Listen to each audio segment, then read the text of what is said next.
fraud is a scary word, right? So fraudulent traffic, first of all, what is it typically? And why are people, I mean, you got to spend money, right, to generate traffic. So why is it worth it for somebody to generate fraudulent traffic? Money. At the end of the day, fraudsters are stealing marketing dollars. They're finding ways of getting into the ecosystem and stealing money.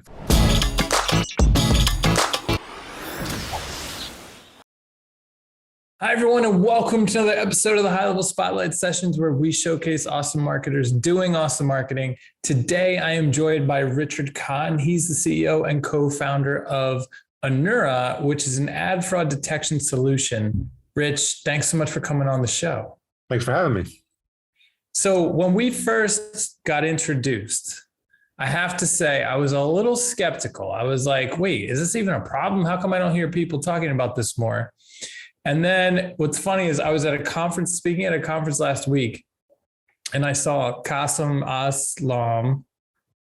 I think it's his last name. Sorry, Qasim speaking about, he gave a talk on Google Ads, which is a phenomenal talk. And he really stressed how much fraudulent traffic people get. And he kind of talked about it a little bit. And I was like, oh, that's funny, because now I have this conversation with Rich coming up. So Rich, talk to me about this. First of all, what is the problem, and how did you, or when did you decide that you guys were going to solve it? Well, let's see. I've been in this space since '93, and fraud's been there ever since, in different formats, right? So really, when I started working on this as a solution, I'll take you back to 2003. My wife and I started a marketing company. And we started doing some marketing, and we had, clients that were buying leads or generating sales on an e-commerce platform, just typical marketing firm. Mm-hmm. And started noticing some irregularities around the way the traffic was coming in. So I'm a developer. So I started looking at it and I realized, oh, this is fraud. I've seen this before. I understand what fraud is. Let me just go out into the market, license a solution, bolt it on, and call it a day. And in 2005, there were no solutions. So, and I looked high and far because I didn't want to build something new. I wanted to get something that was up and running and working. Yeah. But because there weren't anything up and running, I had to build it myself. I always talk about the first version was 100 lines of code, and it worked great until it didn't. To redevelop it. And 10 years later, I looked up and realized, wow, there's actually a market for this type of solution. People want and need this solution. And there was others in the market competing with this type of technology. So before turning it into its own standalone solution, I sat down, compared our solution. I spent $100,000 of my own money buying traffic from Google, Facebook, Yahoo at the time, and ran the traffic through our network to see, do we actually offer something better? Otherwise, there's no sense in coming to the market with another product, right? And we definitely, all the metrics that we could look at, we had a better product. So we decided it makes sense to roll out the product. So we finished up the beta version in 2016, and in 2017 rolled out Anura as a licensable solution.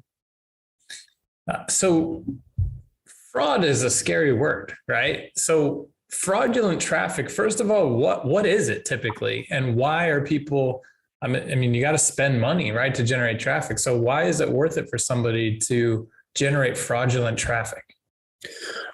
Money. At the end of the day, fraudsters are stealing marketing dollars. They're finding ways of getting into the ecosystem and stealing money. For example, like Google, obviously Google.com is not committing fraud.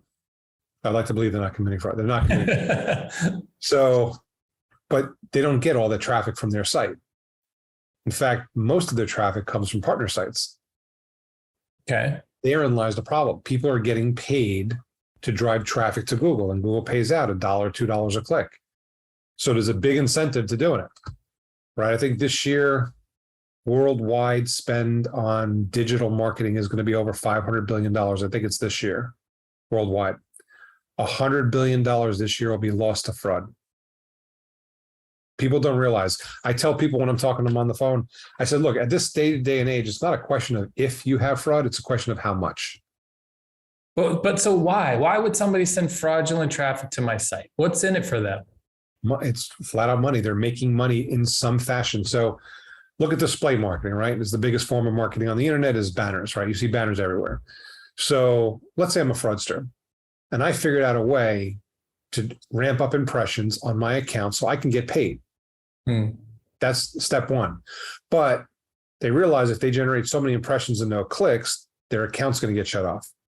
So what do? They generate some fake clicks in the mix of that at the right ratio. So it looks like they're generating all this traffic and generating clicks. But then they also realize that if those clicks don't convert into something behind the scenes, whether it's a sale of a product, a lead generated, or some other action that the advertiser is looking for, their account gets shut off. So they actually start fabricating every phase of that funnel so that they can get paid on the impression. And $100 billion a year is being lost in that format. Now, you've got affiliates. You've heard of affiliate marketing, right? Affiliate marketing is out in market, and affiliates get paid to drive traffic. There's a very big incentive that, hey, if you send so much traffic, you make $100,000 a month. That's cool. But what if you found a way to double that? Right. Overnight. That's a lot of money. So there's a big incentive. And again, if your moral compass doesn't point north, think like a fraudster. You also realize that there's no laws against it. Interesting. Really? Nope. Can't show me a single law in the books that says ad fraud is illegal. There isn't any.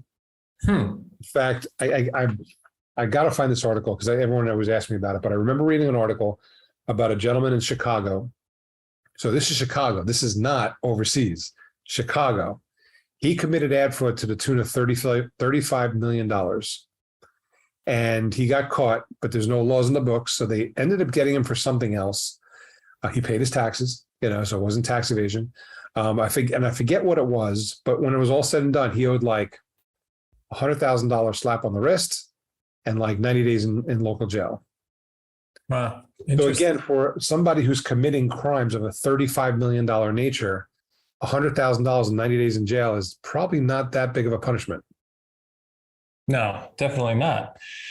So, okay, so I'm paying, or let's say I'm an agency and I'm running ads for clients, right? And you're telling me that a percentage of the traffic that's being generated from these ad campaigns that I'm running is fraudulent. How do I stop it? Well, data.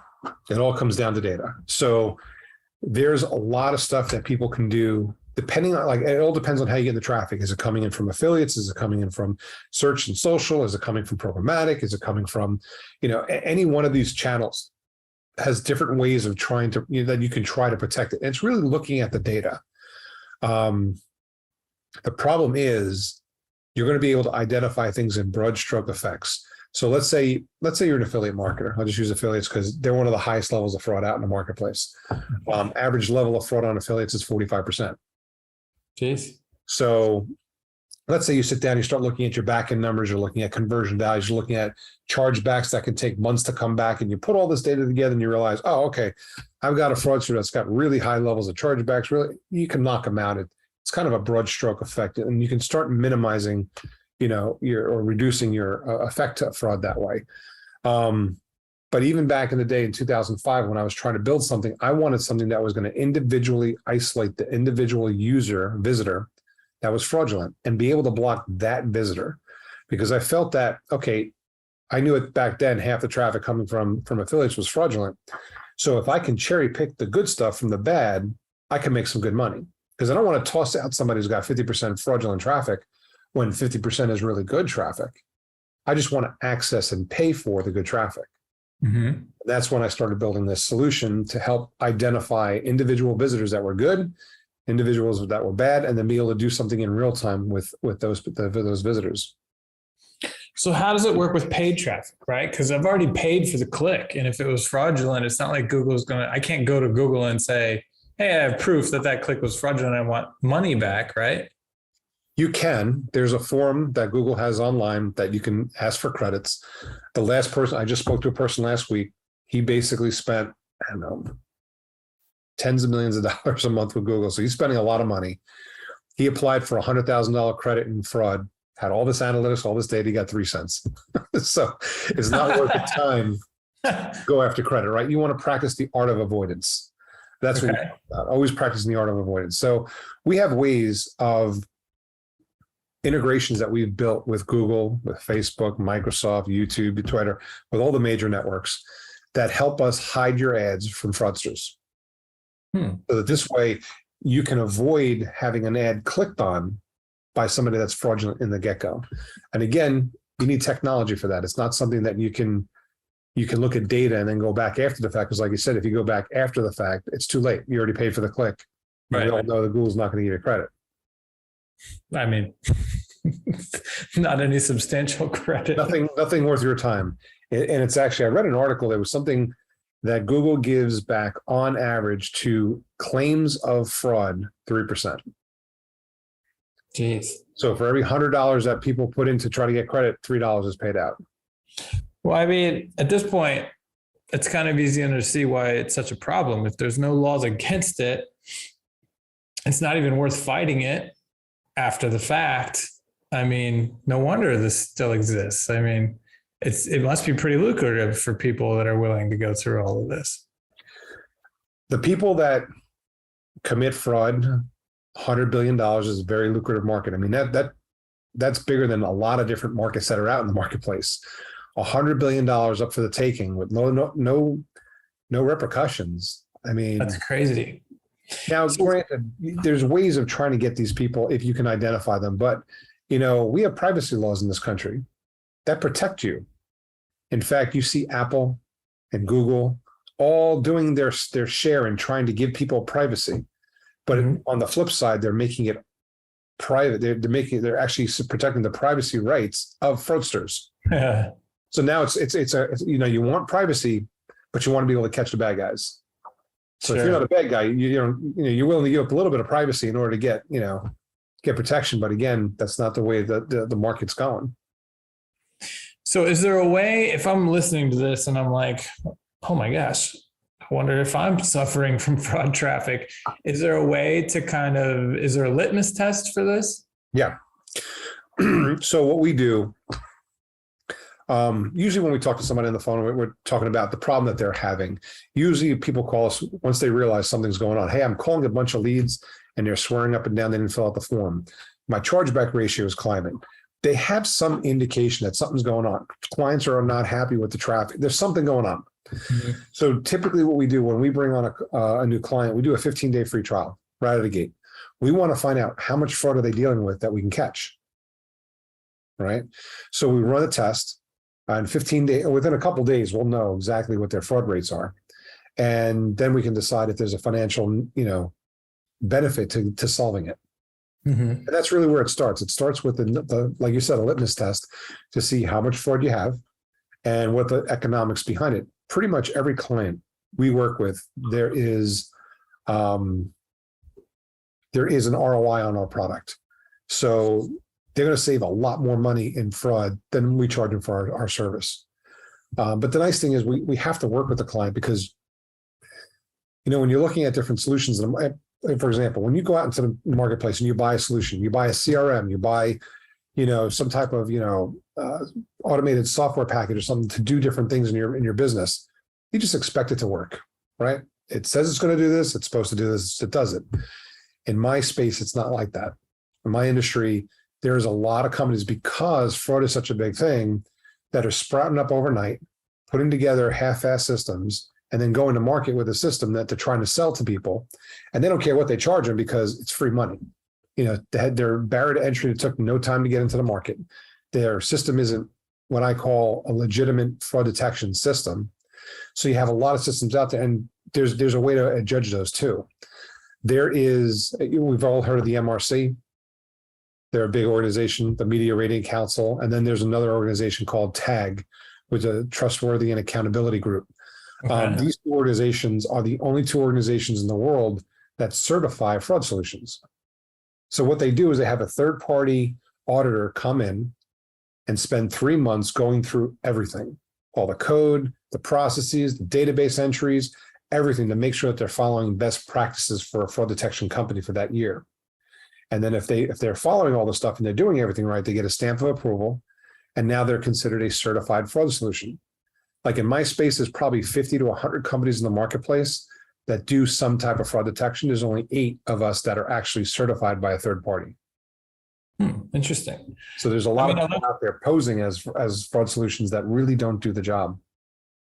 I mean, I love the model, right? It's a great model for you guys. Anything that is sort of a cost reducer is an easy sale, right? Because if it's not saving me more money than I'm paying you, then I'm not going to pay you for very long, right? So, so that's pretty interesting. So you guys bring people in on a free trial, and it's basically like, hey, we're going to run this test, and we're going to let you know if it's a good fit or not, right? Because you're not going to sell it to somebody who you're not confident you're going to save them more money than they're going to pay for the solution, right? Yeah. So let's say you had somebody spending $100,000 a month in marketing, and we find a 0.5% fraud because they're doing something or buying somewhere. They're doing something that most people aren't doing.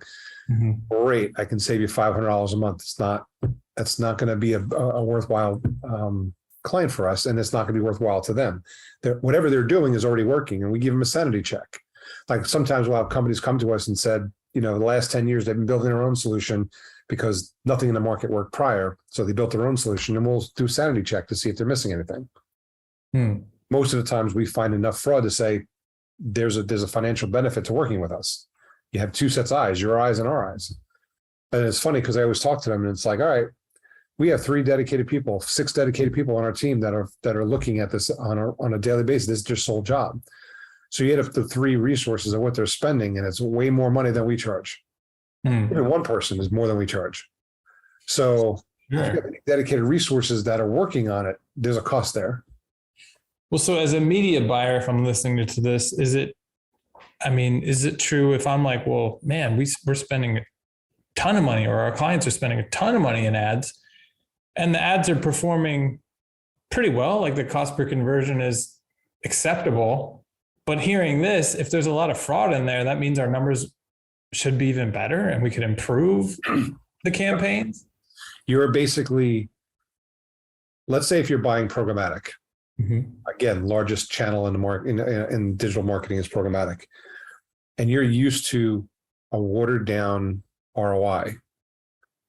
So you get on, you do your stuff, and it's working decent. But if we can sit down and uncover that 45% of your traffic is fraudulent and identify exactly where it's coming from so you can stop buying those places, you're going to spend the same amount of money, just going to spend it on real people, and real people have a tendency to convert. Sure. So you're going to see a significant lift in ROI. If you're throwing half your budget out the window to fraudsters, it's never going to convert. Sure. So a lot of people are just accustomed to getting a watered down ROI. But when they see what we can do for them and reduce the fraud and see immediate lift in performance, it's a no-brainer. And that's what cements our relationship with our client. Yeah, that's really interesting. I mean, the potential of that could be huge, especially, if you're spending serious money in the ad market. Imagine if all of a sudden your numbers improve by 20% or something. It's big. Yeah, very interesting. So Rich, you guys offer this free trial to everyone. If I'm listening, I can just go to the site and sign up for it, or do I have to go to a special landing page, or what? You just go to anura.io. In the upper right-hand corner is talk to an expert. First thing you want to do is find out, what brought you to us. Are you already currently having a problem that you recognized? And usually once they've recognized they have a problem, it's a little bit worse than they expect. So that's the step one. We want to find out what the purpose is, what we're trying to solve, what issue they're running into. And then I would say once in a while, we'll get people to just call up and just say, hey, I'm curious. Do I have a fraud problem? And then we'll run a test also and find out, how much fraud you have. And those calls are usually enlightening. Interesting. Well, I mean, guys, if you're listening and you think that you might have a fraud problem, this is the first person I've ever talked to who's got a solution. So I would check it out. It's anura.io, anura.io. Rich, thanks so much for coming on to talk about this. I mean, this isn't definitely the first time I've had this conversation. Appreciate it. I appreciate the time. Cool. Thanks for watching, guys. We'll see you in the next one.